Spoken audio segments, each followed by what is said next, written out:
အားလုံးမင်္ဂလာပါမြထိုးမေးခွန်းတွေမှာလုပ်ငန်းခွင်သုံးယဉ်ကျေးမှုအသုံးအနှုန်းတွေကအမြဲတမ်းပါလေးရှိပါတယ်ဒီနေ့တော့အထက်လူကြီးစီကနေခွင့်တောင်းတဲ့အခါမမှားရအောင်ဘယ်လိုဖြေရမလဲဆိုတာလေ့လာကြည့်ရအောင်7番今日は午後歯医者へ行くので早く帰りたいです。上司に何と言いますか？ 1、今日は早く帰らせていただきたいんですが、 2、今日は早く帰らせますがよろしいですか？ 3、今日は早く帰りましょうか？ ပေးထားတဲ့အခြေအနေနဲ့မေးတဲ့မေးခွန်းက今日は午後歯医者へ行くので早く帰りたいです。上司に何と言いますか？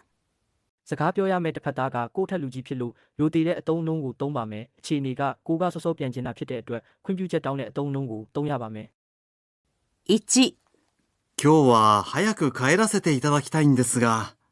ဒါကအဖြေမှန်ဖြစ်ပါတယ်ပြန်ခွင့်ပြုစေချင်တာမို့လို့အရင်ကျေးဆုံးနဲ့အမှန်ကန်ဆုံးခွင့်တောင်းပုံဖြစ်ပါတယ်2、今日は早く帰らせますがよろしいですか？ ဒါကចောင်းသားတွေအမှတ်တက်ဆုံးပါ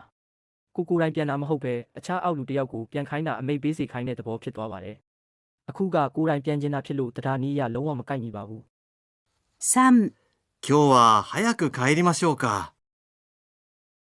ဒီနေရာမှာအထက်လူကြီးကိုတွားပြီးဒီနေ့စောစောပြန်ကြရအောင်လားလို့တွားပြောရင်လုံးဝရိုင်းဆိုင်ရာရောက်ပါတယ်ဒါကြောင့်လုံးဝမှားပါတယ်